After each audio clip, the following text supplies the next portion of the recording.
વિદ્યાર્થી મિત્રો, થોડાક કવિઓ એવા હોય જે ભણવામાં ન આવે તો પણ આપણને વાંચવા ગમે. આમ તો આપણે ત્યાં તો એવા ઘણા બધા છે.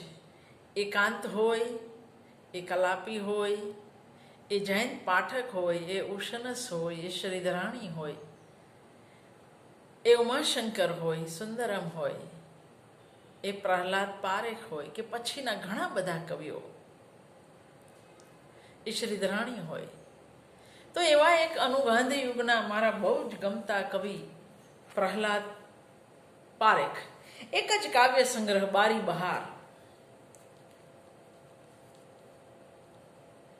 જે સમયગાળામાં ગાંધીનો પ્રભાવ હતો, જે સમયગાળામાં બીજું વિશ્વયુદ્ધ દુનિયાના આંગણે ચાલતું હતું, જે સમયગાળામાં ભારતની અંદર સ્વાતંત્ર્ય સંગ્રામનું આંદોલન ચાલતું હતું, એ સમયગાળાથી જાણે કે પર હોય એવી કવિતા પ્રહલાદ પારેખમાં આપણને મળશે. એટલે જ આપણે કહીએ છીએ ને કે ગાંધી યુગમાં સર્જકોએ ગાંધીનો પ્રભાવ ઝીલ્યો, પણ અનુગાંધી યુગમાં સર્જકોએ રવિન્દ્રનાથ ટાગોરની સૌંદર્ય અનુરાગી ધારાનો પ્રભાવ ઝીલ્યો અને અમુક અંશે મહર્ષિ અરવિંદની જે રહસ્યદર્શિતા હતી એનો પણ પ્રભાવ ઝીલ્યો. પ્રહલાદમાં વધારે સૌંદર્ય અનુરાગી ધારાનો પ્રભાવ છે તો પ્રહલાદ પારેખ. ઉમાશંકર જોશી, જેમને નવીનતર કવિ કહે છે, નવીનતર, બાકીના બધાથી જુદા. ઉમાશંકર જોશી, જેમને નવીનતર કવિ કહે છે, તે પ્રહલાદ પારેખના કાવ્ય સંગ્રહ બારી બહારનું પ્રકાશન 20મી સદીના ચોથા અને 5મા દાયકાની કવિતા બેની વચ્ચેની એક ભેદ રેખા બની રહે છે. સ્વાતંત્ર્ય પ્રાપ્તિ પહેલાના 10 વર્ષ દરમિયાન દેશ અને દુનિયાના તખ્તા પર ઝડપથી પરિવર્તનો થઈ રહ્યા હતા. બીજું વિશ્વયુદ્ધ, 42ની લોકક્રાંતિ, બંગાળનો ભીષણ દુષ્કાળ, કોમી રમખાણો વગેરે પ્રચંડ પ્રત્યાઘાતો જગાડતી ઘટનાઓ બાહ્ય જગતમાં બની રહી હતી. આશ્ચર્યની વાત એ છે કે આ નવીન પેઢીની કવિતા આ ઘટનાઓથી પ્રેરાઈને પ્રગટી હતી એવું નહીં કહી શકાય. 30ના કવિઓએ જે ઝડપ અને અભિનિવેશથી સમકાલીન જીવનને, એના મૂલ્યો અને સંઘર્ષો સહિત ઝીલ્યું હતું, એવું એ પછીના દાયકામાં બનવા પામ્યું નહીં. જેવું પ્રહલાદમાં તમને પ્રશ્ન થશે એવો રાજેન્દ્ર શાહમાં પણ થવાનો છે. આ કવિઓએ સ્વાતંત્ર્ય અને એને લગતા રાષ્ટ્રીય કે સામૂહિક જીવનના પ્રશ્નોને બદલે હૃદયના સૂક્ષ્મ સંવેદનોને આલેખવાનું તાક્યું. બાહ્ય ઘટનાઓના વિવિધ વિષયોનું આલંબન લેવાને બદલે 5મા દાયકાના આ કવિઓ આંતરદર્શનમાં વધારે રાચે છે. માનવ હૃદયની ગૂઢ ઉત્સુકતા, તીવ્ર વેદના, નિસ્તલ નિરાશા અને અમોઘ મુદિતા આ કવિઓના કવનનો મુખ્ય વિષય બને છે. પ્રકૃતિ, પ્રણય અને પ્રભુ ચિંતનના વિવિધ સંવેદનો આ કવિઓની કવિતાનો મોટો ભાગ રૂકે છે.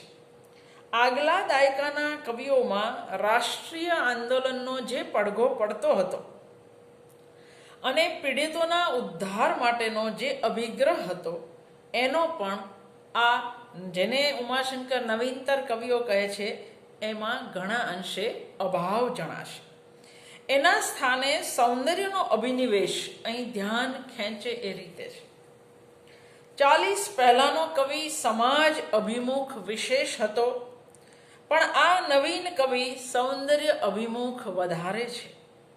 પ્રકૃતિનું સુરેખ અને આકર્ષક ચિત્રણ, પ્રણયનું રંગરાગી મસ્તીભર્યું કથન અને અંતરતમ રહસ્યનું સ્ફુરણ અહીં વિશેષ ધ્યાન ખેંચે છે.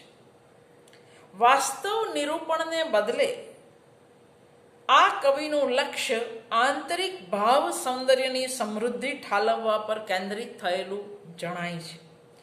રંગરાગી કવિતામાં પ્રતીત થતી રોમાંચક ઇન્દ્રિય ગ્રાહ્યતા એમની અભિવ્યક્તિનું એક આકર્ષક કહી શકાય એવું અંગ છે. પ્રહલાદ પારેખની કવિતામાં આત્મલક્ષી અંતર્મુખતાનું વલણ ધ્યાન ખેંચે એવું છે.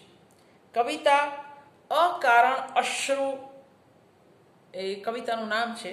અકારણ અશ્રુ કવિતાની જેમ આ સંવેદનશીલ કવિના અંતરમાંથી કવિતા ટપકે છે.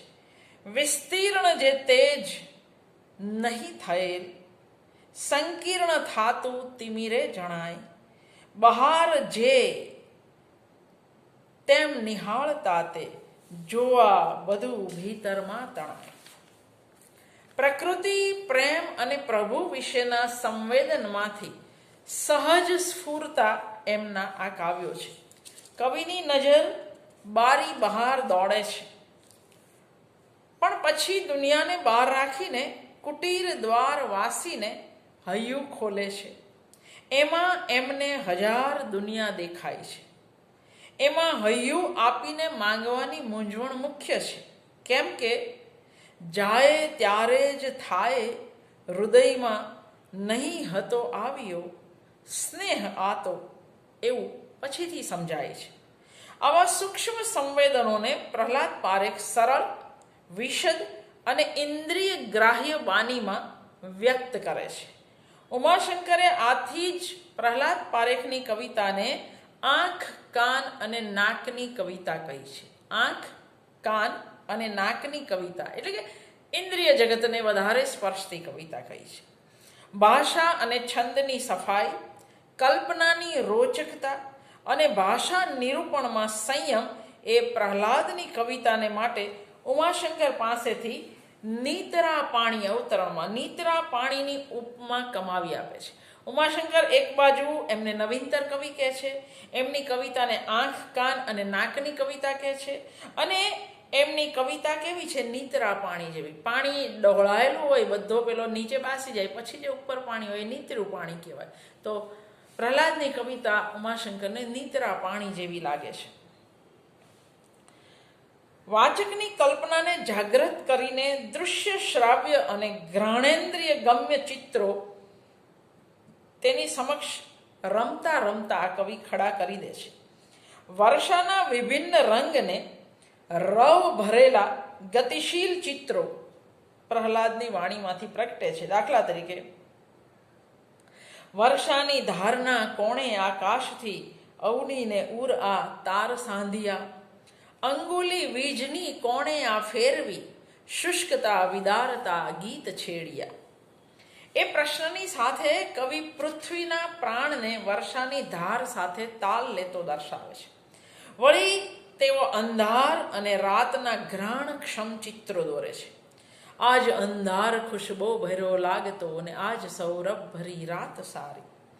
આ અને આવા બીજા ઉદ્ગારોમાં પ્રતીત થતા લય, ધ્વનિ અને મૃદુ રહસ્યમય સંવેદન તેમજ છેલ્લી પૂજા, દાન, મુક્ત નિર્ઝર, શી કસોટી હાય જેવી રચનાઓમાં આ કવિ પર પડેલી રવિન્દ્રનાથ ટાગોરની અસર જોઈ શકાય. જે રીતે શ્રીધરાણીમાં આજ મારો અપરાધ છે રાજા પર આપણે સીધી ટાગોરનો પ્રભાવ જોઈ શકતા હતા, એવું જ અહીં દાન, છેલ્લી પૂજા, મુક્ત નિર્ઝર પર જોઈ શકાય છે.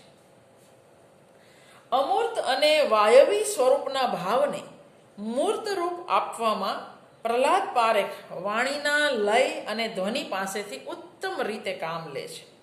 હૃદયની નાજુક લાગણીઓ શબ્દબદ્ધ કરતી વખતે મૌન અને મુખરતા બંનેનો મહિમા તેઓ જાણે છે.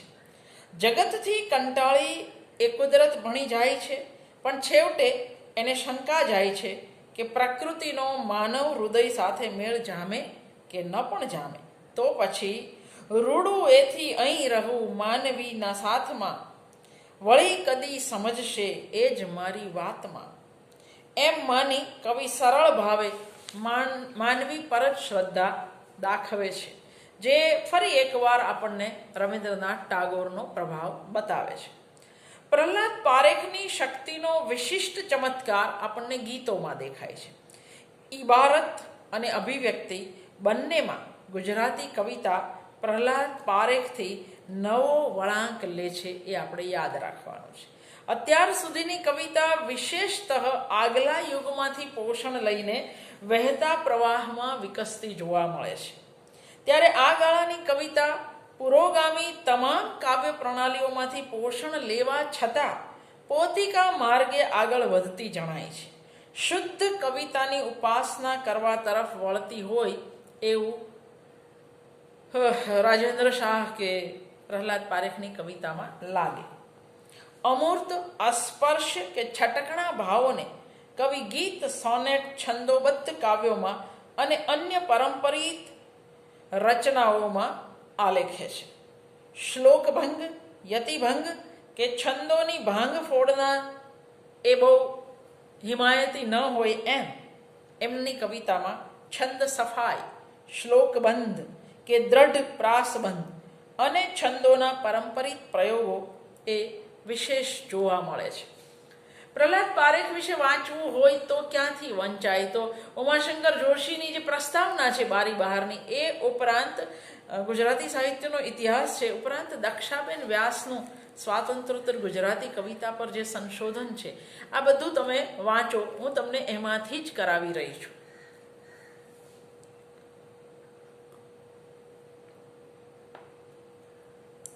બારી બહારમાં કવિતા માટેના કાનવાળા સમૃદ્ધ કવિ પ્રહલાદ પારેખનો પરિચય મળે છે. ગાંધીના ગુજરાતમાં જીવેલા અને 30ના પ્રચંડ રાષ્ટ્રીય આંદોલનમાં તેઓ સક્રિય રહેલા અને છતાંય એમની કવિતામાં ગાંધી યુગની બુલંદ સામાજિક સંપ્રજ્ઞતા, જગતને સુધારી નાખવાની અબળખા, દીન દલિતો પ્રત્યેની કરુણા કે ક્ષુદ્ર પદાર્થોને જોઈ ચિંતનના ચાકડે ચડી જવાના મુગ્ધ આવેશનું નામો નિશાન જોવા મળતું નથી. માનવ કંઠ કે લાણો જેવી અપવાદરૂપ કૃતિઓમાં પણ કવિની સહજ માનવ પ્રીતિ જ વ્યક્ત થતી જોઈ શકાય છે. ગુજરાતી કવિતાનું વહેણ અહીંથી જ ફંટાય છે. કવિ હવે અંતર્મુખ અને સૌંદર્ય વિમુખ બને છે. તેથી જ ઉમાશંકર જોશી પ્રહલાદને નવતર કવિ તરીકે ઓળખાવી એને બાકીનાથી જુદા પાડે છે. કવિ માનવ હૃદયની સંકુલ નાજુક ભાવલીલાને, પ્રકૃતિની નરવી સૌંદર્ય આભાને શિશુ સમ વિસ્મયથી આલેખે છે, માણે છે. કર્ણમધુર લયમાં અને સ્પર્શક્ષમ બાનીમાં સહજ ઉદ્ગાર રૂપે એને અભિવ્યક્ત કરે છે. માનવ મન એની ગોપનશીલતા, લાગણી તત્વનું બે દિશાનું ખેંચાણ જેવી અત્યંત સૂક્ષ્મ છટકણા અનુભવની વાતને કવિ કેવી તો રમતિયાળ ઢબે આલેખે છે. હૈયાની જાણો છો જાત, કેવી હોય કંઈએ વાત, તોય કેવી ને ના કેવી બંને કરવા એક સાથ. વાતોમાં કવિ પ્રણય રસની અપાર્થિવ મૃદુતાની એવી કલાત્મક અને ઇન્દ્રિય ગ્રાહ્ય માવજત કરે છે કે નિર અલંકાર કૃતિ પોતે જ એક અલંકાર રૂપ બની જાય છે. હજુ ધીમે ધીમે પ્રિય સખી, આપણી પ્રણયની વાતો કોઈ પવન પણ લઈ જશે, પંખી પણ લઈ જશે તો બધાને ખબર પડી જશે. હજુ ધીમે ધીમે પ્રિય. અને છેલ્લી પંક્તિ, પછી તો ના વાતો. ખાલી એકબીજાના અધર હોઠ ફફડે અને એના પરથી જ વાત પામી જાય. નાયકને લાગે છે કે પ્રિયાના હૃદયમાંથી ઝરતો પ્રણયરસ ઝીલવા આખું જગત ઉત્કંઠ બની બેઠું છે. એથી એ પ્રિયાને વારે વારે હજુ ધીમે ધીમે વાતો કરવાનું કહે છે. શિખરિણીના આવેગમય લયવાળા આ શેક્સપિયન શૈલીના નકશીદાર સોનેટમાં યોજાયેલા આ એ અને ઈ ધીમે ધીમે ના જે આવર્તનો છે એ વાતને વધારે ને વધારે ધીમી કરતા જાય છે. અંતે વાતો અશબ્દ બનતા ઓકાર, એકાર ને ઈકાર ગયા, ઓકારના આવર્તનો દ્વારા ધ્વનિના એવા તો વિવર્તો આપણે કવિએ નિપજાવ્યા છે કે આખું કાવ્ય જાણે કે કાનમાં ન કહેવાતું હોય. હતે તું સંગાથે કે વિદાય જેવી કૃતિઓ ઘેરી અંતરવ્યથાને વાચા આપે છે. નખશીખ સુંદર સોનેટ વિદાયનો અભિજાત નાયક એની પ્રિયતમાને હૃદયમાંથી વિદાય કરી શકતો નથી. છતાં એને પોતાને ભૂલી જઈ વધુ સારા સાથીને શોધી નૂતન સ્વપ્નોની સૃષ્ટિ સર્જવા માટે કહે છે. કદી નહીં કહું મને જ સ્મરણે સદા રાખજે, પણ એને ખાતરી છે કે એવું થઈ શકવાનું નથી અને ભવિષ્યમાં કદાચ એના સ્મરણમાં પોતે પ્રવેશે તો તે બદલ એ પહેલેથી આજે આગોતરી ક્ષમા યાચના કરે છે.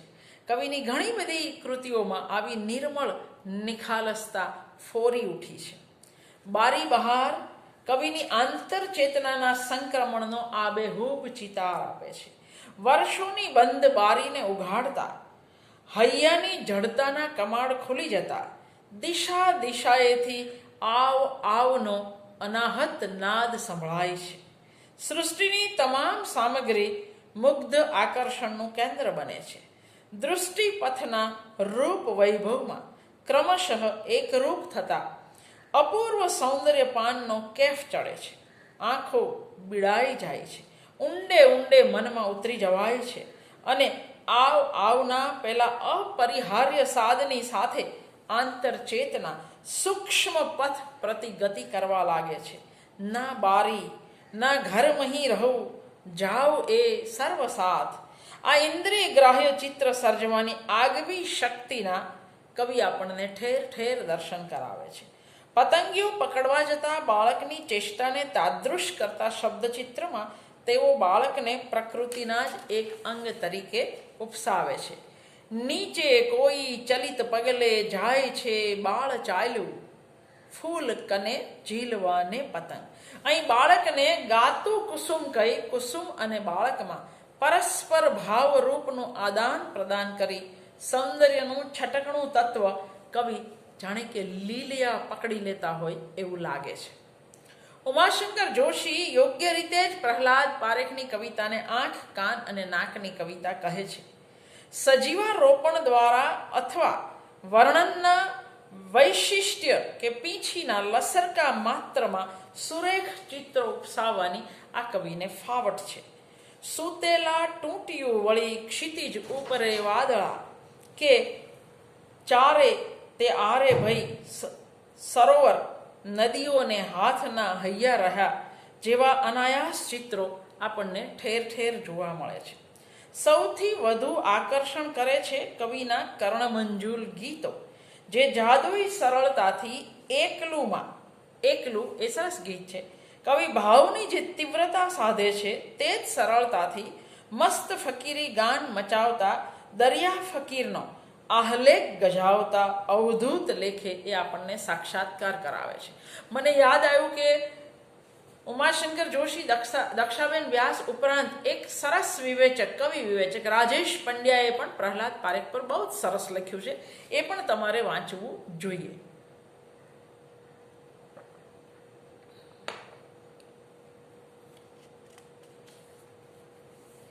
એક લંગોટી એક ભંભોટી હાથમાં છે એક તારો. આવી મિશ્ચિત્ર શ્રવણ રમ્યતામાં ઘણીવાર સૌરભ પ્રીતિનો મઘમઘાટ પણ ભળે છે. કામિની પુષ્પની સુવાસ ઓળખવા કરતા કવિ મનને પૂછે છે, મઘમઘતે અંગ આ પંથે ગઈ કોઈ નવ પરિણીતા, વા પ્રેમીને મળવા કાજે ગઈ કોઈ યૌવન મતા. આજ માં શાશ્વત આનંદની ચિત્તની રટણાને કવિ સુરભીપૂર રૂપે આત્મામાં વહી આવતી અનુભવે છે. ઝૂલણાના પંચમાત્રિક આવર્તનને એક જુદો જ ગતિરૂપ લઈ મળે છે. આજ અંધાર ખુશબો ભર્યો લાગતો ને આજ સૌરભ ભરી રાત સારી. કૃતિમાં ઇન્દ્રિય વ્યત્યય, આંખનું કાન નાક કરે છે અને નાકનું કાન આંખ કરે છે. ઇન્દ્રિય વ્યત્યય અને વિશિષ્ટ સ્વર વ્યંજન સંકલનના આધારે આંખથી અનુભવવાની ચીજ અંધકારનો નાકથી અનુભવ કરાવાયો છે અને એમાં દૃશ્ય શ્રાવ્ય અંશો પણ ભળ્યા છે.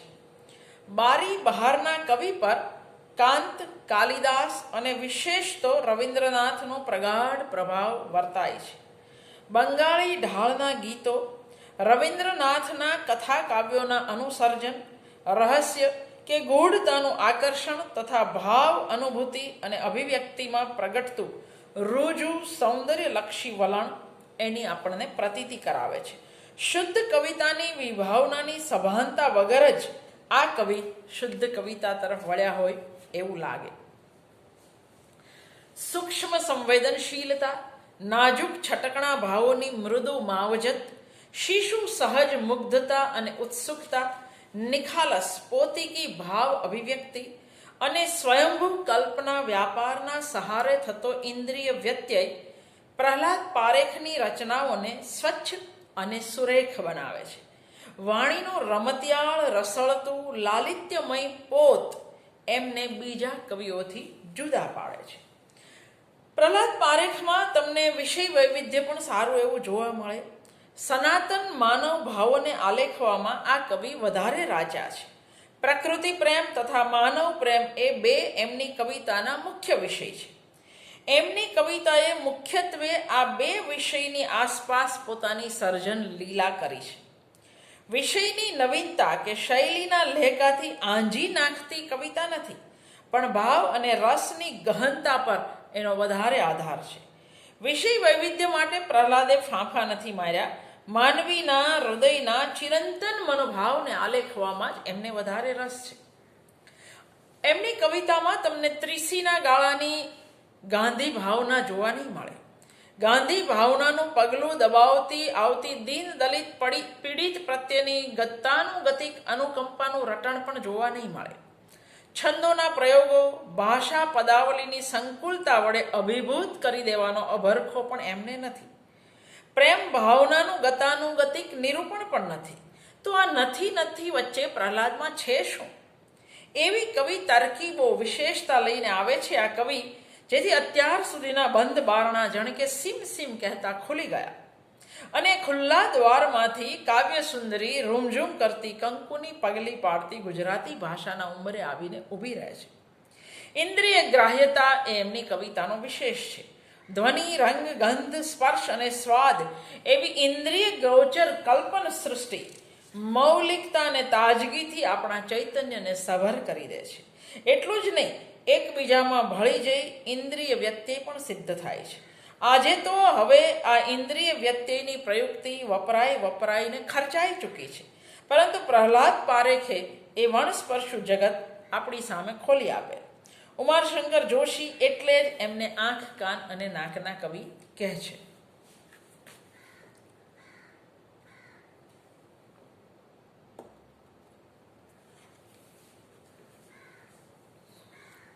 શુદ્ધ સૌંદર્યનિષ્ઠ કવિતા માટે કવિના કૌતુક રાગી મનને ગીત સ્વરૂપ વિશેષ અનુકૂળ રહ્યું.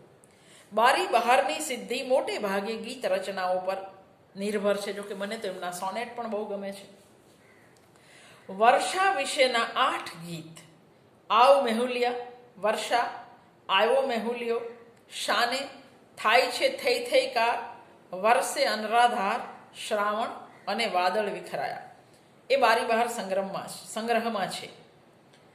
આવ્યો મેહુલિયોમાં બાળ કાવ્ય જેવી સહજતા નિરૂપાય છે. ગુજરાતી કવિતામાં નર્મદ વર્ષા વર્ણનના કાવ્ય આપે છે. નરસિંહરાવ, નાનાલાલ બકઠા પણ કેટલાક કાવ્યોમાં વર્ષાનું વર્ણન આપે છે.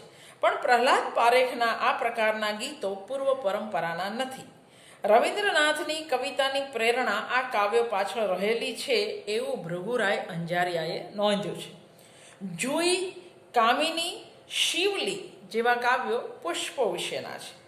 એમની ગીત રચનાઓને જોતા એમ લાગે કે પ્રહલાદ પારેખની કવિ તરીકેની સિદ્ધિમાં આ ગીત રચનાઓનો ફાળો ઘણો મોટો છે. એના ઉત્તમ કાવ્યોમાં ગીતોની સંખ્યા આમ પણ વધારે છે. આ ગીતોની લય સમૃદ્ધિ નોંધપાત્ર છે. એક બાજુએ કવિએ લોકગીતના અસંખ્ય ઢાળ પ્રયોજ્યા છે. દાખલા તરીકે મારા હૈયાને, તેનું પારખું અથવા એકલું અથવા આવશે વગેરે. સાથે સાથે બંગાળી ગીતોનો લય પણ કવિ ક્વચિત ખપમાં લઈ લે છે, જેમાં રવિન્દ્ર ગીત સંગીતનો પ્રભાવ જોઈ શકાય છે. આ લય વૈવિધ્યને લીધે ઉમાશંકર જોશી કહે છે, કવિએ પોતાના બધા ગીતો જાણે કે કાનથી જ રચ્યા લાગે છે. લય સમૃદ્ધિની સાથે ભાવ સમૃદ્ધિ પણ આ ગીતની સફળતાનું રહસ્ય છે એ ભૂલવું જોઈએ નહીં. ઘેરૈયા અને અવધૂત આ બંને સોનેટ રહસ્યમય નિગૂઢ તત્વની શોધના કુતૂહલને વિષય બનાવે છે. આ બંને કાવ્યોમાં કવિની ચિત્ર નિર્માણ શક્તિ આસ્વાદ્ય બની રહે છે. ઇન્દ્રિયાતીત એવું આ રહસ્ય પ્રશ્ન બનીને સામે આવે છે, જેના ઉત્તર મળે એવું જરૂરી નથી. શિખરણીમાં આલેખાયેલું સોનેટ ઘેરૈયા આ સત્યને વિસ્મયના સ્તરે પ્રગટ કરે છે. અમે તો ઘેરૈયા એમ કહી કવિ પોતાના રંગવા રંગાવાની પ્રવૃત્તિને સકળમાં ઘૂમી દિશાઓને રંગી નાખતા આકાશ, વાદળો અને મેઘધનુના ચાપ એટલે મેઘધનુષ્ય જે ચાપને રંગે રંગતા કોઈ અદૃશ્ય ઘેરૈયાની પ્રવૃત્તિ સાથે સાંકળે છે. બદલાતી ઋતુઓ અને બદલાતા દિવસ રાતમાં રંગોનું વૈવિધ્ય પ્રગટાવતા એ અદૃશ્ય ઘેરૈયાને કવિ શોધે છે. પણ આટલા બધા રંગોનો એનો નિધિ ક્યાં છુપાયો હશે તે એમને માટે વિસ્મયનો વિષય છે. નિસર્ગ અને મનુષ્ય જેવા પ્રકૃતિના બે નિર્માણની સામસામી જુગલબંધીના માનવીય સંદર્ભ અને સત્ય શોધની દિશાને ખોલી આપે છે આ કાવ્ય.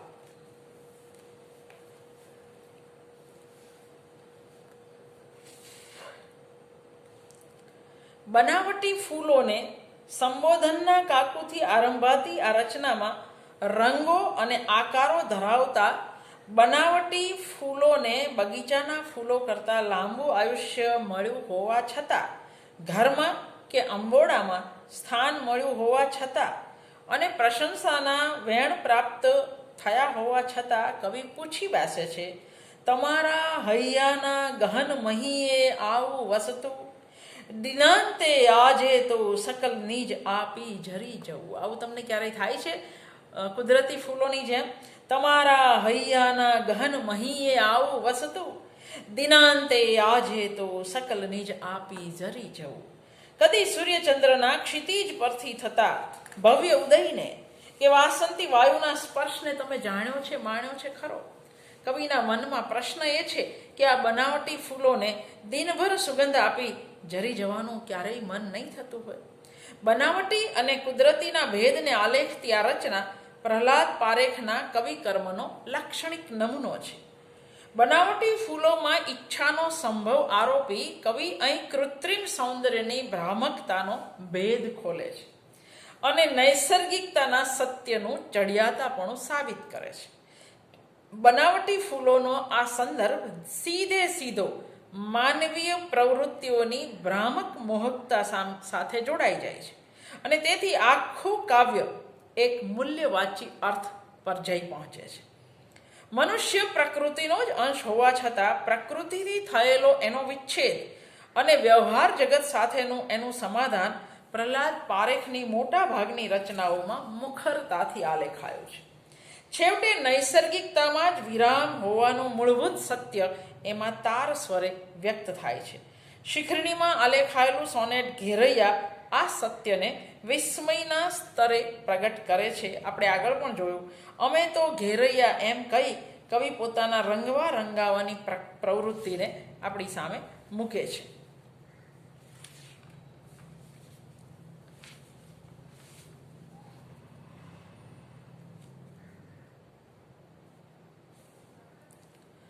ઉમાશંકર જોશીએ આ કવિતાઓમાં જે ભાવ વિશ્વ પ્રગટે છે તેના વિશે કહ્યું છે અવતરણમાં.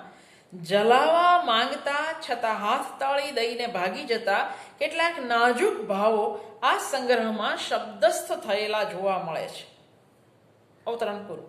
ઉમાશંકર જોશી આને છટકણા ભાવ તરીકે ઓળખાવે છે, પણ કવિ એવી ભાવ ક્ષણોને ઓળખી શકે છે અને કાવ્યરૂપ આપી શકે છે. હા, આપણે અવબોધ દરમિયાન પૂરો ઉમળકો ન દાખવીએ, ગફલતમાં રહીએ, પૂરા સભાન ન રહીએ તો ભાવકના હાથમાંથી એ ભાવ ક્ષણો ચોક્કસ છટકી શકે, એ પાકું. પ્રહલાદ પારેખમાં એક બાજુ નિતાંત મુગ્ધતા છે તો બીજી બાજુ નવોન્મેષ શાલીની પ્રજ્ઞા પણ છે. એમનું સંવેદ્ય જગત બૃહદ પરિમાણી છે. આવા વ્યાપક સંવેદનવાળા કવિઓ શુદ્ધ કવિતા, પ્યોર પોએટ્રીની ક્ષિતિજ વિસ્તારી શકે અને એમણે વિસ્તારી પણ છે. સોનેટ લખવાનો એમને બહુ મોહ નથી, છતાં સંગ્રહની કેટલીક સોનેટ રચનાઓમાં અબોલડા, વાતો અને વિદાય જેવા વિશિષ્ટ સોનેટ આપણને એમની પાસેથી મળ્યા છે. આ ત્રણેય સોનેટમાં પ્રેમ વિષય તરીકે નિરૂપાયેલ છે, પણ એનું નિરૂપણ પ્રહલાદ પારેખનું આગવું છે. હતે તું સંગાથેમાં પણ પ્રેમની અનુભૂતિ મૌલિક લાક્ષણિકતા પામે છે.